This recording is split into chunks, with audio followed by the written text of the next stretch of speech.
không tổ chức được thì bên tôi cũng cắt tổ chức trước đám cưới thôi mà. Đám cưới đấy cũng không đáng bao nhiêu tiền đâu, đấy thì bố khắc lo cho hết thôi, cho con dâu. Anh làm gì ở đây? Em ạ. Hôm nay anh vào đây làm gì? Anh bàn tổ chức cho đứa con đẻ của anh mà. Cưới xin gì ở đây? Đây là gì của con. Việc nhà anh không lo, anh cứ đi như thế này à? Lo việc người khác thế này à?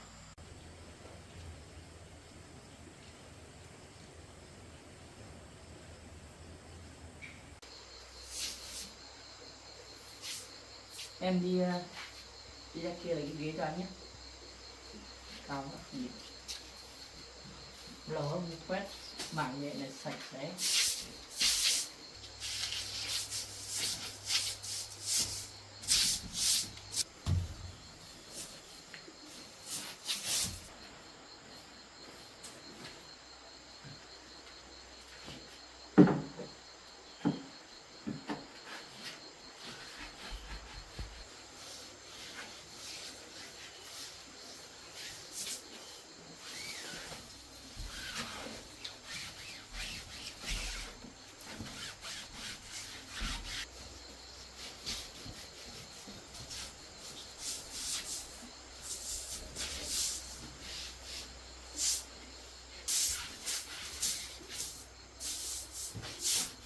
Được sạch nữa.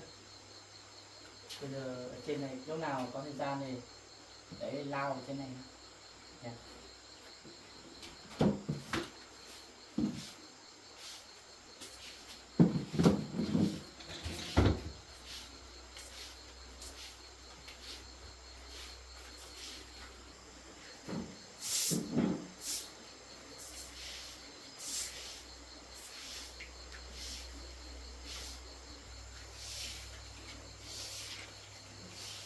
Mẹ bảo đưa chị Lan đi mà giờ vẫn chưa thấy về nhỉ?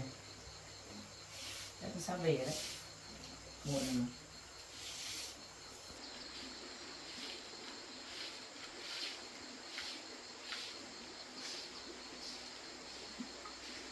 Em đi lấy quần áo ngâm ra kia đi, để chị anh hộ giặt nhé.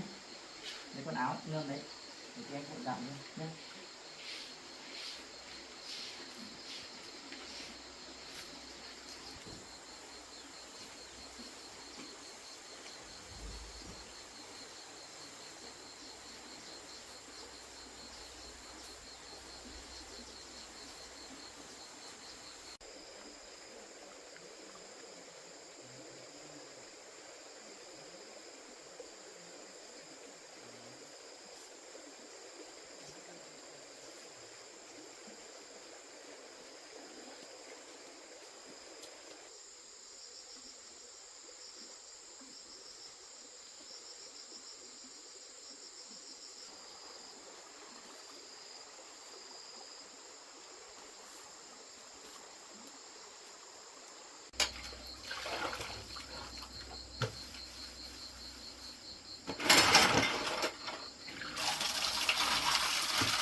Đi đó. Bây giờ bát nếu bát. Thế mẹ đi tìm có được đất cái đất của mình kia chị ấy có ở không? Đang bảo mẹ cũng đưa đi đến đấy bảo cho ở chỗ đấy, nhưng mà ngồi nói chuyện xong là ở bên trên cái chỗ ruộng mình ấy lại có một cái nhà hoang ở đấy, không có người ở, xong là Đâu cái chỗ ruộng bên trên, cái chỗ ruộng mình ở bên trên có cái nhà trước người ta bảo xây xong người ta chuyển sang đấy ở chị. Đấy, có cái nhà ở đấy, xong là bảo làm nhà cũng thấy mất thời gian mà cũng không ai hộ, không làm xong được ngay, xong là lại nhờ bảo mẹ đi hỏi cái nhà đấy. Hỏi xong người ta cũng bảo họ xây họ chuyển đi rồi, họ không ở đâu mà đồ đạc vẫn ở đấy, nên là đi dọn quét sạch là cho ở tạm đấy. Thế là không làm cái chỗ đất mình nữa hả? Vẫn làm nhưng mà trước mắt cứ ở đấy tạm, xong mới có chỗ để đi lại làm, chứ cũng ở Thế gần cái nhà đấy mà. người ta bỏ lâu này chắc không nên ở mẹ. Cũng có phần cũng rột rồi, nhưng mà cái chỗ ngủ thì với cái chỗ đi sang nhà bếp lại vẫn còn tốt.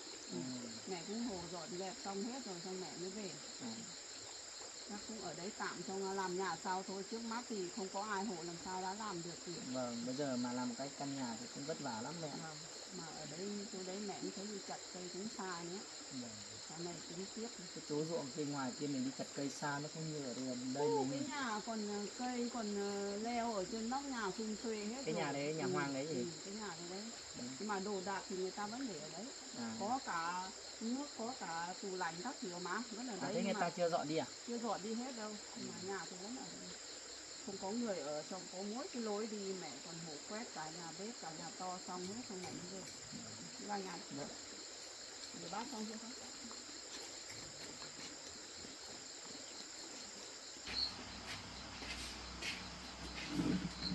Con dọn dẹp đi, con với bà tranh thủ ở nhà dọn dẹp lau hết. Nhà cửa nhà Lâu nặng nhẹ nhiều quá đi. lâu không dọn đi dọn hết mà. Vâng. Con rửa bát thì con lấy ghế ngồi nhá, không được ngồi xổm nữa nhá. Thế đi ở cái nhà đấy có đi hỏi nhà người ta không? Hỏi mà, mẹ đi hỏi trực tiếp mà. Nhà họ xây cũng đối diện ở đấy gần thôi, không xa đâu. Nhà họ xây nhà cao, nhà to lắm. Vâng. Hai mẹ con dọn ngô ở đấy. Xong đi hỏi họ bảo ở thì mẹ bảo là nếu mà ở thì mình cũng cho tiền họ thôi, sau này ấy mà cái chủ nhà ở đấy bảo không cần đâu, cứ đi dọn xem nên ở thì ở. Vâng. Thế cũng được, ở tạm đấy một thời gian thế nào đó. Nhà Mà con nghĩ chắc là bố mẹ chị ấy chắc một thời gian nào đấy bố mẹ chị ấy nghĩ lại chắc lại cho chị ấy quay lại bố. mẹ cũng nói thế, nhưng mà thế Lan bảo là mẹ nó còn từ nó rồi, nó không nhận con nữa, xong cũng thấy tội nghiệp nó mà không biết làm thế nào. Mẹ con hỏi bảo còn ít tiền nào không, thấy bảo còn một tí tiền để sinh hoạt. Mẹ bảo nếu mà không có thật Có thì mình cho mượn. xuống đây cho mượn, bảo bây giờ trước mắt vẫn còn. Mà mẹ còn quên cái số tiền hôm nọ bố đẻ con cho ấy. Gì? Bố đẻ con về đây cho 5 triệu tiền. Cho quả tiền con á? Cho Sao không thấy mẹ nói gì? mẹ quên nhiều việc quá đi, mẹ cất ở kia, con đi lấy về cho chồng con. Đấy là tiền của bố đẻ con mà cho để con không biết đâu, bảo để trang trải cuộc sống. Không thấy bảo 5 triệu mẹ cũng vừa rồi thấy bảo bố đến gì? Mẹ không cầm đâu, nhưng mà ông đấy nhất quyết cho cũng để đây, xong mẹ cũng giữ ở đấy để cho con để làm gì thì làm. Vâng. Ra cái số tiền đấy con chả tiêu đến đâu mẹ. Hôm qua là bố đưa cho con thì con cứ để đấy, thì hôm nào bố đến thì con lại đưa lại cho bố thôi. Thực ra tiền đấy thì con chả lấy để làm gì. Con tự kiếm được mà. Mẹ cũng thấy ngại lắm, mẹ cũng từ chối nhiều lần lắm, nhưng mà ông đấy chẳng nhẽ ông cứ để ở bàn đây mẹ lại không cất. Tí lại bảo mẹ coi thường thế này thế kia thôi, mẹ cứ cất để đấy thôi, để về con nói khi nào bố về thì con trả lại cũng được. Vâng, thế hôm nào bố để con về con sẽ lấy để trả. Thế cái tiền đấy là hôm đấy là mang cả gà đến đấy gì? Hôm trước đấy, hôm trước về hai lần cơ mà. Đấy, cái tiền đấy. Tiền đấy?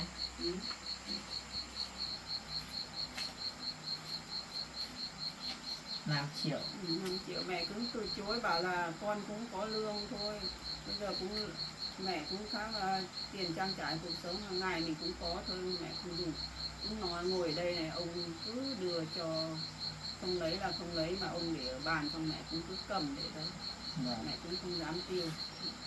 Để con nếu mà con suy nghĩ xem, nếu mà nên dùng thì con dùng, không dùng thì bố về trả cho cũng được. Mẹ mẹ cởi áo. Cởi áo đấy nó. Cái này để anh cất, khi nào bố anh đến thì anh lại lấy lại đưa lại cho bố. Chứ cái tiền này anh chẳng tiêu làm gì cả, anh chỉ có tiền lương thôi.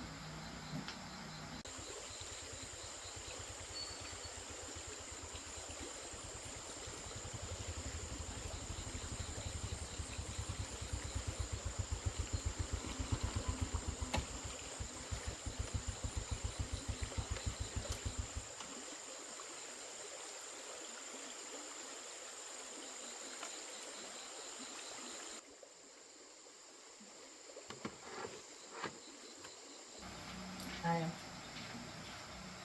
Ai? Bố vậy đâu? Nghe thấy tiếng xe mà. Tôi nhỉ? Mẹ ơi, bố đẻ con lại đến nhỉ? Cứ mở cửa đi, nhà bóng đi. Cộn mở. Bắt chào bố ạ. Con về nào? Vâng, con về được mấy hôm rồi. Thế không thấy gọi điện cho bố. Con cũng không có thời gian gọi. Bố hôm nay từ nhà đến à? Đó, thì là đến. Vào nhà đi. Bố từ sáng sớm đến à? Ừ, sáng không đi.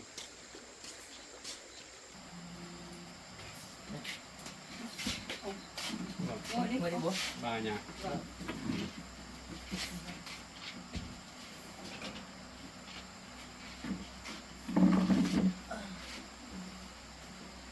Bố đi xe máy hay đi ô tô đến? Đi xe máy rồi. Xe máy à? Thế mấy hôm trước bố điện cho không nghe? Nói chung thì bố con thì con cũng thấy của nhớ thì con cũng điện lại nhưng mà điện lại nhưng mà con cũng không có thời gian vì công việc của con cũng rất bận nên là đợt này thì sếp cũng cho con nghỉ 10 hôm. Đợt này con đừng nghỉ dài ấy. Mấy hôm ạ. Vâng. Thế hôm nay bố đến có việc gì không bố? Hôm nay bố về bàn với con tổ chức đám cưới cho con. Hôm nọ về bàn với mẹ nhưng mà không quyết được. Vâng, thực ra bố ạ, cái chỗ đám cưới con đấy, bây giờ bố cũng con cũng nghe thấy mẹ nói rồi. Mẹ vợ con nói bảo là mùng 1 tháng 8 này bố bảo tổ chức đám cưới cho con. Nhưng mà cái chỗ đám cưới đấy con chưa quyết định được bố ạ. Vì cái này thì còn bên bố dượng con với mẹ đẻ của con nữa. Nên là cái đấy bố đẻ hôm qua con lên gặp bố đẻ con nhưng mà không bố dượng con ấy không gặp được. Đấy, bây giờ bố bảo xuống đây tổ chức đám cưới cho con luôn và bây giờ thì con không đồng ý. Vâng. Thế là bố. Uống nước. Vâng.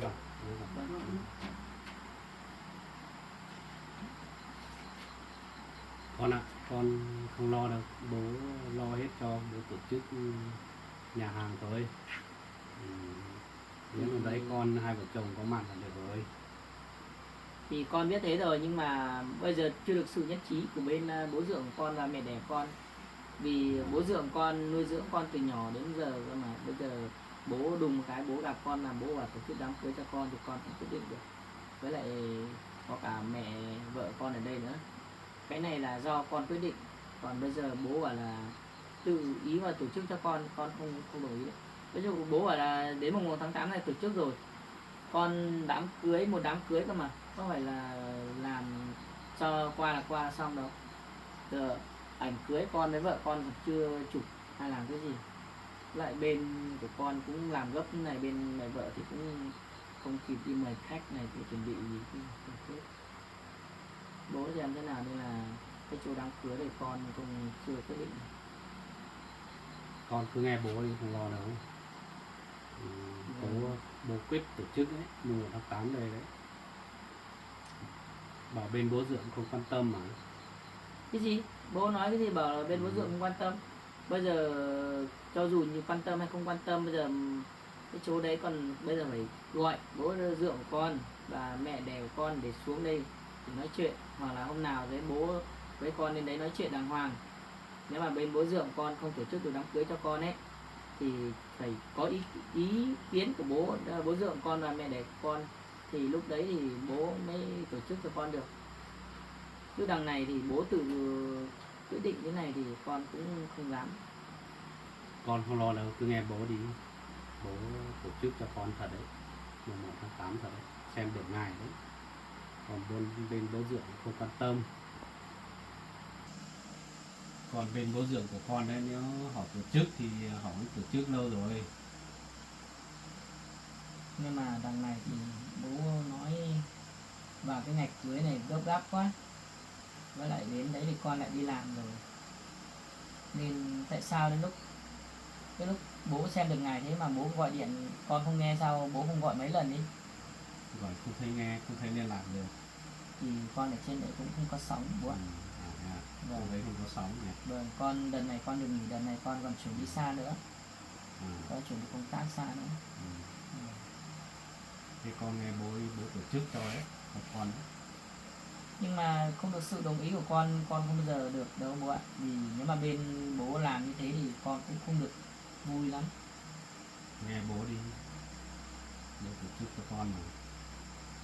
Mẹ, bây giờ hôm nay có cả bố đẻ con đây. Thì hôm vừa rồi thì bố có đến đây thì bố đưa tiền cho con. Nhưng mà con nghĩ đấy, cái số tiền này đấy, bố cứ cầm đấy đi. Nên là cái tiền này con tự kiếm được, bây giờ con lớn rồi, con tự kiếm được. Nên là con không dùng cái tiền của bố đâu nhé.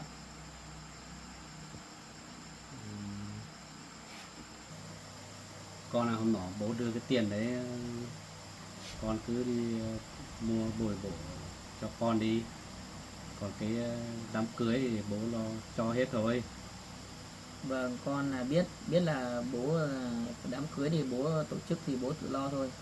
Còn cái tiền con lúc nãy cũng vừa thấy mẹ vợ con nói, bảo là cái số tiền đấy con đưa cho vợ con cất, lấy vợ con lấy cho con, xong là con vừa nhắc bảo là hôm nào bố đến thì con sẽ đưa lại cho bố, chứ con không dùng đến số tiền đấy đâu bố ạ.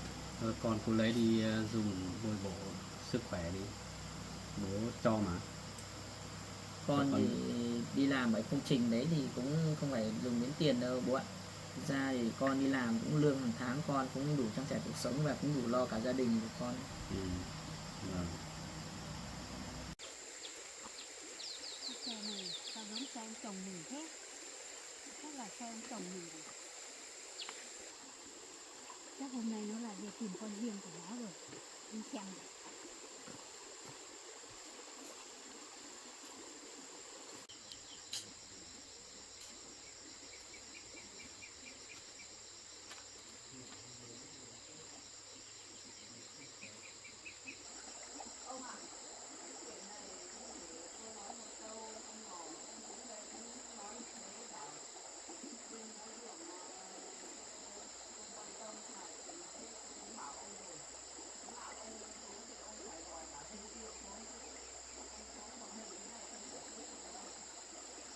Thì ra ông về để làm đám cưới cho con riêng. Tôi không để yên đâu.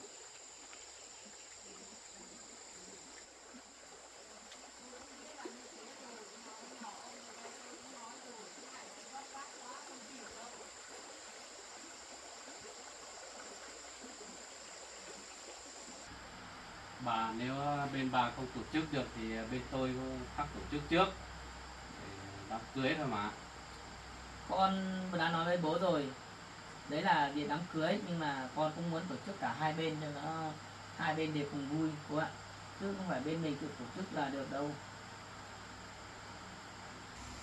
Mẹ cũng không muốn nhắc đi nhắc lại cái chuyện đấy đâu, nhưng mà hôm nọ ông xuống đây mẹ cũng nói với ông rồi, nếu mà ông xác định tổ chức cái đám cưới thật thì phải mời cả bố dưỡng con xuống, cả mẹ đẻ con nữa, để trực tiếp hai bên nói chuyện xem là bên nào tổ chức mới được, chứ bây giờ cứ một bên về nói tổ chức thế này tí bên bố dưỡng con mẹ đẻ con không nhất trí thì sao.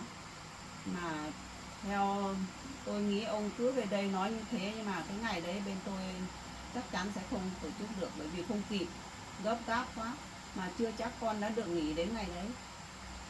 Đấy đúng rồi bố ạ. Bà thế hai vợ chồng tôi cũng đi in thiếp hết rồi. Hôm nay về bàn thêm quyết định là tổ chức đấy. Thì con đã nói rồi, cái việc đám cưới đây đấy thì mình phải báo trước 1-2 tháng để còn chuẩn bị chụp ảnh cưới này, mời khách này, chuẩn bị mâm cỗ này, đấy, rất nhiều công việc bố ạ. Cả một đời người chỉ có một lần thôi, nên là bố phải từ từ chứ không vội được đâu. Đằng này thì bố tự đi in thiếp mời khách, sau này hỏng hết việc của bố. Con à, cái đám cưới đấy cũng không đáng bao nhiêu tiền đâu. Đấy thì bố khác lo cho hết thôi. Nếu là đấy hai vợ chồng con với mẹ vợ con có mặt ở đấy được rồi. Vâng, điều đấy thì con biết mà. Con thì bên con thì ở trong này đường xá đi lại nó vất vả, nên là bên con nếu mà được thì bên này cũng bên mẹ vợ con cũng có tổ chức tầm 10 mâm mời khách anh em bạn bè của bên mẹ vợ của con đến thì con vui, nhưng mà đằng này bố là bảo bố khác tổ chức bên đấy vô vàng như này con thì chắc con cũng không xin được nghỉ quá. Đấy, hôm nay ông gặp trực tiếp con ấy, bây giờ cứ hỏi ý kiến con xem thế nào là được. Còn tôi cũng không biết đâu. Mà bố ạ, cái số tiền ấy lúc nãy thì con cũng vợ con cũng đưa cho con đây rồi, nên là cái số tiền là 5 triệu hôm bố vừa rồi là bố đưa cho con ấy, đây con cũng không dám nhận tiền của bố đâu. Thế cái tiền đấy tiền con hàng tháng lương con cũng có, để bố cầm Rồi đấy. bố con cứ cầm đi. Vâng. Để, Ai cầm để cho bố vui. Thế con không dùng thì đưa cho con dâu để bồi bổ cho con dâu. Ai đấy? Anh làm gì ở đây? Em ạ.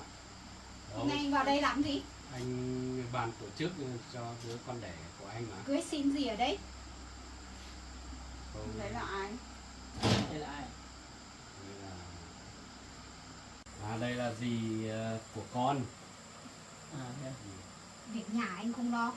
Anh cứ đi như thế này à? Lo việc của người khác thế này à? Đây là cũng con đẻ của anh mà. Người bàn tổ chức cho Cái gì đứa mới con đẻ. Con anh nhà anh không lo. Sao anh đi suốt ngày mấy hôm nay thấy đi suốt thảo nào anh về đây thế này à? Đây là con đẻ của anh mà. Để anh lo tổ chức cho. Tưởng là bố vào đây là gì cũng biết rồi. Biết đâu. Hôm nào cũng bảo đi làm, biết đâu đi đâu. Thì ra đi về thế này, con riêng có con riêng thế này à? Thì đấy con riêng của hai anh thì em cũng biết rồi mà. Em biết, nhưng mà cái chuyện cưới xin này anh không bàn với em. Đấy, Từ đầu bố, cái này lẽ ra anh phải nói. Cái Tại này là em sao- không đồng ý. tại sao bố về đây là bảo là gì cũng biết hết rồi mà hôm nay gì bảo không biết gì? Dì có biết gì đâu. Bố có bàn gì với dì đâu mà dì biết. Thì- Dì không biết cái gì hết. Cái này là dì tuyệt đối dì không cho. Bố, thế bảo chuyện bố đã nói với gì hết rồi mà tại sao gì bảo không biết gì? Là như thế nào? Mà đằng này bố bảo bây giờ đến mùng 1 tháng 8 là tổ chức cho con rồi, mà hôm nay gì bảo rồi còn chưa biết chuyện gì. Thế mà bố không tôn trọng gì mà về bố không nói cho gì biết à? Đấy, thấy chưa? Mấy hôm nay toàn bảo đi làm. May hôm nay còn về mới thấy mới biết thế này đấy, chuyện này đấy. Cưới xin là gì không cấm. Nhưng mà bố con không tôn trọng gì. Không nói với gì một câu nào, bây giờ gì tuyệt đối không đồng ý. Thôi vào đây không làm to tát gì đâu. Chỉ mình về nhà bàn chuyện sau. Nhưng mà đằng này sao bố lại không nói chuyện với gì? Mà bố lúc nãy bố mọi lần về đây bố đã bảo là bố đã bàn với gì hết rồi. Mà hôm nay gì về đây bảo gì không biết gì. Không nói một câu nào với gì luôn. Gì không tôn trọng gì. Đây cần cái số tiền đấy bố gửi cho con. Cái này con ở nhà không cho con, không cho nghìn nào. Đấy. Mà cầm tiền về đây cho. Rồi cứ từ từ bàn nhau rồi. Không Về từ nhà từ bàn. cái gì hết. Tiền này tôi không cho. Đấy, tiền là tiền của bố đấy. Còn thực ra ấy con cũng không nhận số tiền này đâu. Đấy hôm đấy là bố đẻ con ấy với là gì ạ?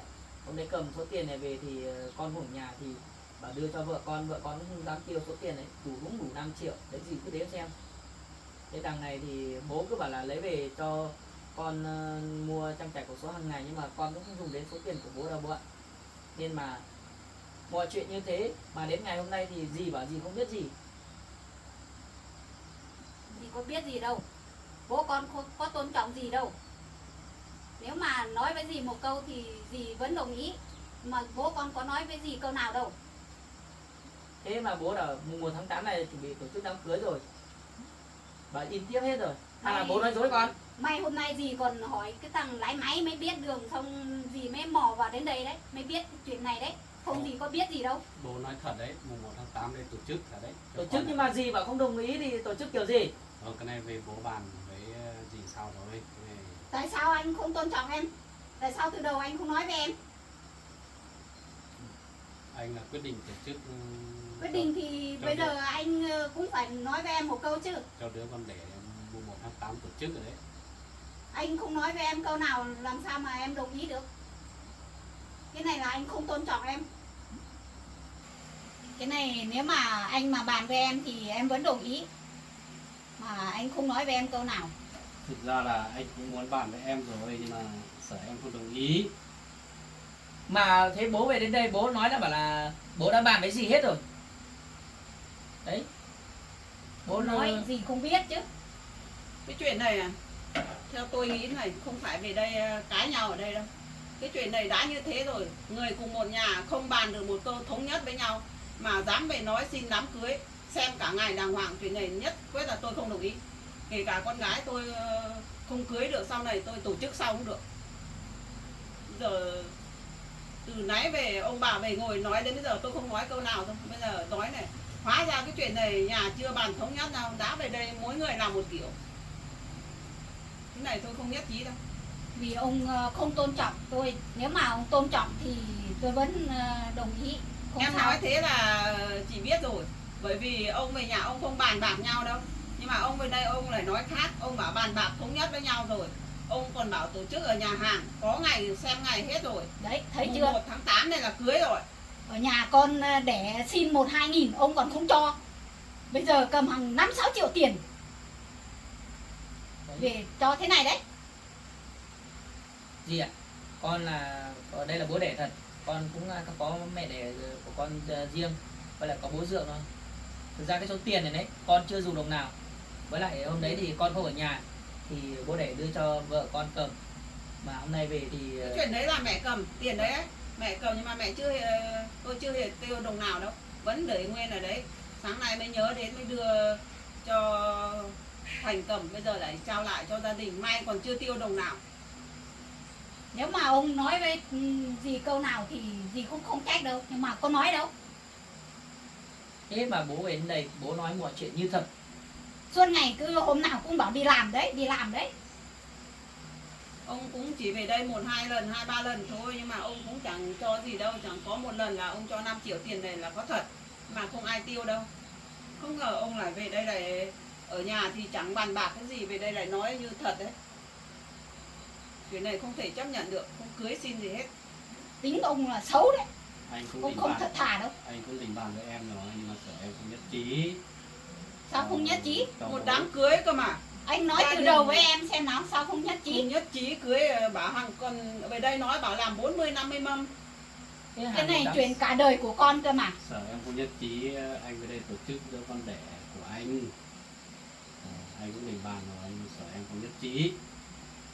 Bây giờ dù con riêng, con đẻ của bố muốn tổ chức, ít nhất bố phải bàn với dì một câu xem như thế nào đã.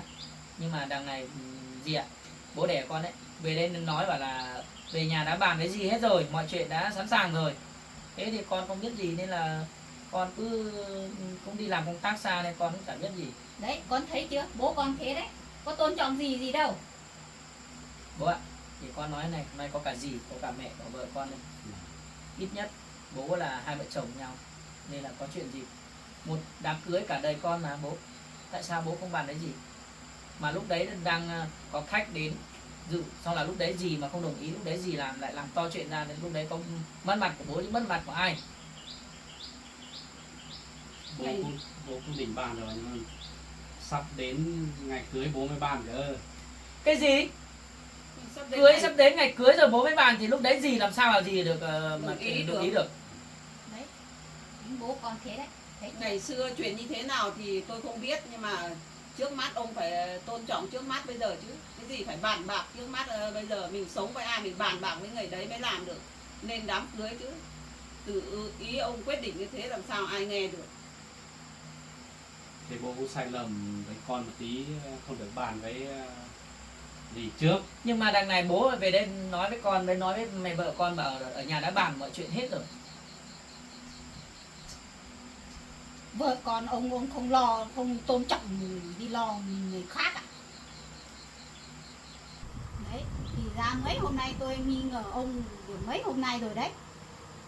Hôm nay tôi mới nhờ người mò theo ông đấy.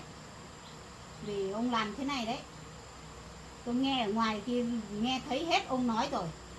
Rồi tí mình về nhà hãy bàn sau. Không ở đây không làm thế đâu. Thế ra hôm nay em không làm to chuyện thế này đâu. Tại vì ông không tôn trọng tôi mới mò theo sau, tôi mới làm thế đấy. Con ạ, bây giờ chuyện quá khứ của bố thì dì cũng không trách nữa. Vâng. Chẳng qua bây giờ chuyện đã như thế này rồi, dì tuyệt đối không đồng ý. Cái đấy thì con cũng nói rồi, từ trước đến giờ con bảo là bố về xin ngày cưới tổ chức gấp gáp thế này thì bên con cũng không kịp tổ chức đâu, vì với lại con gì ạ, con bận đi công tác xa nữa, vợ của con thì bây giờ cũng đang mang bầu nữa, nên là con cái chỗ việc cưới xin này bên con cũng không đồng ý. Thế tôi cũng xin lỗi bà con dâu, con trai là tí tôi về tôi bàn với dì sau. Còn cái tiền này thì tôi lấy về để cho con của tôi, không cưới xin gì ở đây hết. Bố đúng là như bố đi, kiểu là bố về đây lừa dối con hay sao. Đùng đằng này vừa biết con đẻ cái ở đây thấy về xin luôn ngày cưới và tổ chức luôn đám cưới, mà đằng này gì còn chưa biết gì. Chẳng nhẽ bố ở người trong một gia đình mà bố không tôn trọng gì thế nào. Đấy là vợ của bố cơ mà. Thì bố về bàn cái gì chắc gì cũng nhất trí thôi. Này do bố quyết rồi mà. Còn Tôi không nhất trí. Từ đầu tôi bảo không nhất trí là không nhất trí. Không cưới xin gì hết. Đấy. Bây giờ nhà cái tiền 50 triệu của em để ở trong tủ, anh đem đi đâu? đâu, anh còn đi in thiếp lò cưới cho con đẻ của anh cơ mà. Sao từ đầu không nói? Từ đầu anh cũng định bàn với rồi nhưng mà sợ em không nhất trí. Tại anh không tôn trọng em. Bây giờ không cưới cái gì hết, cưới xin cái gì hết, không lo cái gì hết. Nói chuyện Tôi thì về. ông bà cứ về nhà nói chuyện đi, không về đây nói chắc chắn là cái đám cưới này sẽ không thành. Tôi không chấp nhận cái đám cưới mà không gia đình không nói được chuyện với nhau, thống nhất với nhau, mà từ hôm nay mới ra đây nói cái chuyện này gia đình tôi mới biết. Có chuyện gì về nhà nói đi, không phải ra đây nói cái chuyện đấy này đâu. Không cưới xin cái gì hết. Về nhà. Thì Tuyệt đối tôi không đồng ý. em lại về đây nói ầm ĩ như thế, đây nhà thông gia cơ mà. Không thành cái gì hết, không thông cái gì hết, về nhà. Từ đầu anh có con riêng, anh không bàn với em. Cưới xin cái gì ở đây. Đi về. Rồi ở đây đừng làm to, đây nhà thông gia cơ mà. Thông cái gì hết. Thế tôi về tôi bàn với vợ tôi quyết định tổ chức đám cưới. Con ạ, bố cũng về bàn với dì để tổ chức đám cưới. Bây giờ tốt nhất là bố ấy gì đi về đi, coi như đám cưới coi như là hủy hết. Dì cũng không đồng ý. Bố đã làm thế này rồi, dì cũng không đồng ý luôn. Thế đi về đi, không Đi về. không ở đây làm ầm ĩ đây đâu. Thế đi về. Đây nhà thông gia cơ mà. Thông thành cái gì ở đây. Đi về đi. Đi về, Đi Để về, hết. bố đi về đi. Bố đi về đi. Làm ở đây mất cả mặt của con. Đấy, trước không được bàn với em như thế thì là về làm đỡ việc. Thôi em ạ, cứ bình tĩnh thôi. Còn ở nhà thông gia cứ làm thế xấu cả mặt của Không anh. bình tĩnh cái gì hết. Chuyện này em không tha đâu. Em chưa tha cho anh đâu. Bình tĩnh đi. Nhà hai đứa con chuẩn bị đi thi đại học rồi, tiền không có nghìn nào. Mà anh lấy cái tiền ở nhà đi lo việc thế này à? Thôi bây giờ mỗi một đứa con trai thì mình cũng tổ chức về nhà chứ không mai già không ai nuôi dưỡng mình. Thế hai đứa con gái ở nhà. Mai mốt mình lấy một đứa lấy con rể cũng được mà, có sao đâu. Đầu không nói. Lấy con trai thôi, con rể không lấy đâu. Sao không lấy? Con gái cũng thế, con trai cũng thế. Cưới con trai về ở với mình chứ, để mà mình già mới có người nuôi dưỡng chứ. Thời buổi nào rồi anh còn cổ hủ như thế. Con gái cũng là con. Biết là mình có hai đứa con gái, nhưng mà mai mốt mình vẫn lấy một đứa rể cũng được. Nó cũng như con trai thôi. Sao anh cứ phải phân biệt con gái con trai thế? Các bạn, nếu sau này có người ở rể cũng không bằng con đẻ của anh đâu, của mình đâu. Thế hai đứa con gái của anh chả nhẽ anh không thương đứa nào à? Không bằng thằng con trai của anh à? Con trai nó vẫn hơn con gái chứ. Thì ra anh coi thường em không đẻ được con trai à? Ra hôm nay em mới biết em không đẻ được con trai cho nên là anh mới coi thường em như thế phải không? Mới khắc về tổ chức cưới cho con trai anh phải không? Không nói nhiều, đi về. Đi về.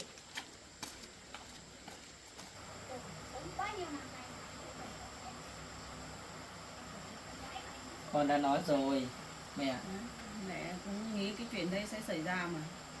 Mẹ mới không tự bảo. dưng mà về đùng cái một cái bảo về tổ chức đã hơn đám cưới mà còn chưa biết chuyện gì như thế nào, mà đằng này vừa nhận con là con đẻ mà đã đi xem ngài về tổ chức luôn đám cưới như thế này. Đấy, bây giờ làm khác mất mặt của bố thôi.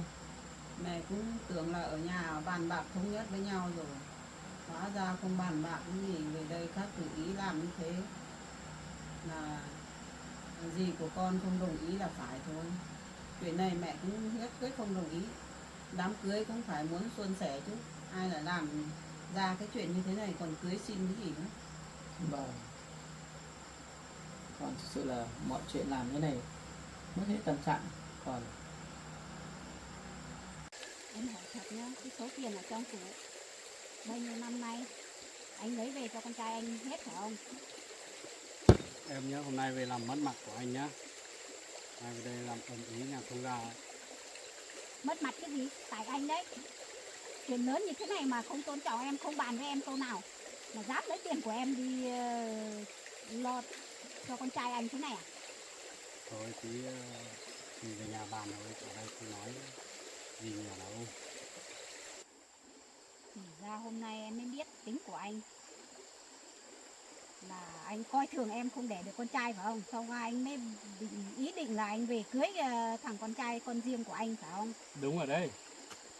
Em không đẻ được con trai thì anh mới muốn cưới con riêng con trai của anh về. Từ đầu là tính anh đã xấu thế rồi.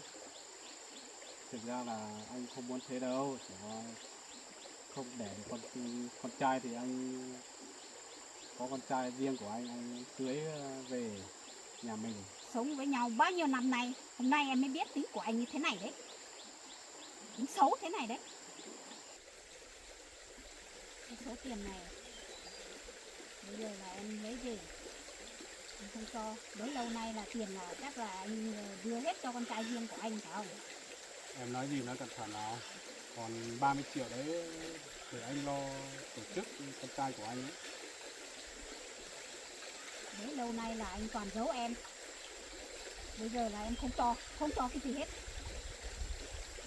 Em về thôi, em đi về đó. Anh có về không? Về thì về. Đến nay em chưa tha cho anh đâu. Hôm nay về không biết với tôi.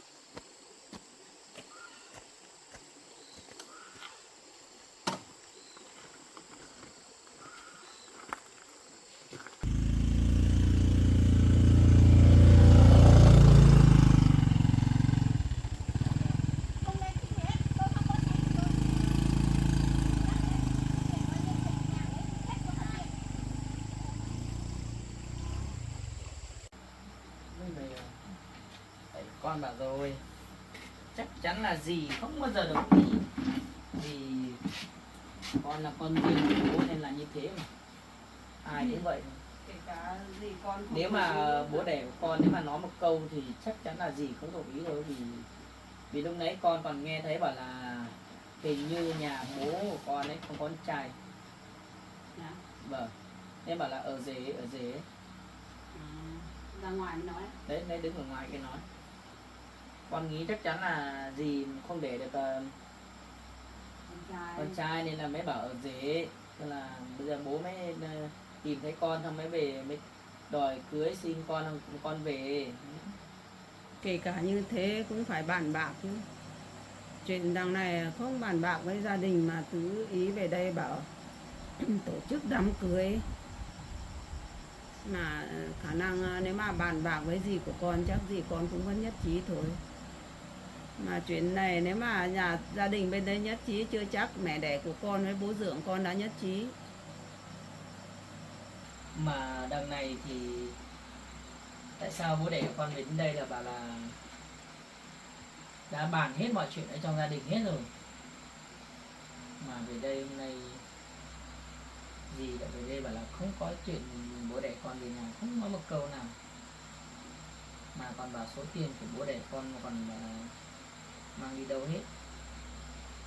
Thế ông bảo là đạp nhà hàng các kiểu rồi chuyện này làm như thế bây giờ đám cưới không thành hay ông làm thế nào? Ông tự mất tiền thôi, không biết về nhà nói chuyện thế nào. Rồi. Bây giờ con nghĩ là chắc chắn là bố chỉ vì nói như thế đâu, chưa chắc bố đã tổ chức đám cưới rồi. Đấy, cái chuyện này như thế. Anh biết rồi, cưới thì không phải vội vàng đâu em ạ, cả không tổ chức cũng được. Bây giờ mình hai vợ chồng cũng có giấy đăng ký kết hôn hết rồi. Đấy. Còn cái việc đám cưới này ấy, con là quyết định là con vẫn để cho bố mẹ đẻ của con lo, với lại bố dượng con tổ chức thì nó mới hợp lý bố ạ, bà mẹ. Ừ. Thì bố dượng con có công lao nuôi dưỡng con từ lúc còn nhỏ, nên là bây giờ bố dượng với mẹ đẻ của con phải có trách nhiệm lo đám cưới cho con. Nếu mà mẹ cũng nghĩ như thế, xong mẹ mới bảo là nếu mà bố đẻ con về thì phải gọi cả bên bố dượng với mẹ đẻ con xuống. Ông có dám gọi đâu, ông cứ từ chối cái này cái kia, cho nên mới có vấn đề như thế. Ông muốn bù đắp cho con thiếu cái gì cơ hội để bù đắp, sao nhất thiết phải là làm đám cưới. Đúng thế.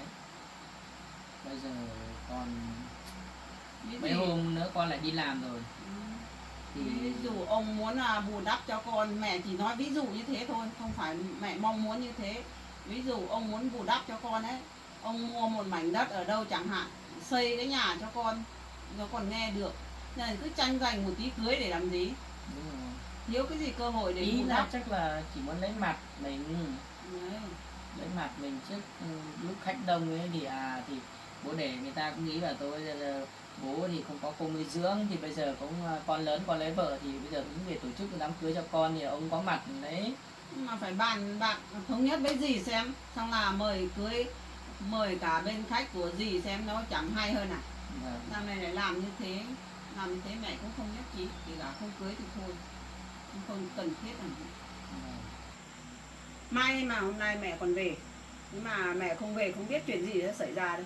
Tốt nhất là không cưới cái gì hết. Nếu mà bố dượng của con với mẹ đẻ của con không cưới được thì thôi, sau này nhà mình khác tổ chức mấy mâm là được. Vâng. Quan trọng cái gì đâu, không muốn làm cái chuyện này Này, to chuyện chưa gì ầm sáng ĩ sớm lên. là làm ầm ĩ lên. Bực thật đấy, không bàn cái gì hết. Thôi để anh đi làm nốt cái cách nốt cái bên trái kia dọn dẹp cho nó gọn gàng nhé. Em ngồi nghỉ ngơi đi nhé. Em ngồi đi nhé. Thì mọi chuyện hôm nay ấy, như thế này thì cứ để anh lo nhé. Em phải lo đâu. Em đi dọn dẹp những chỗ kia nhé. Em phải lo đâu.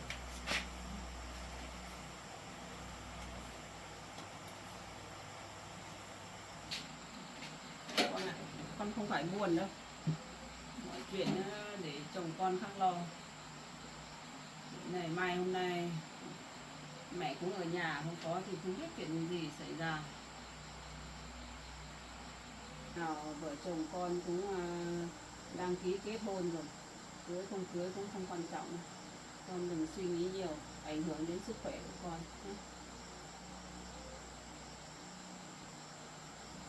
Con ngồi đây nhé, mẹ đi dọn dẹp một tí nhé.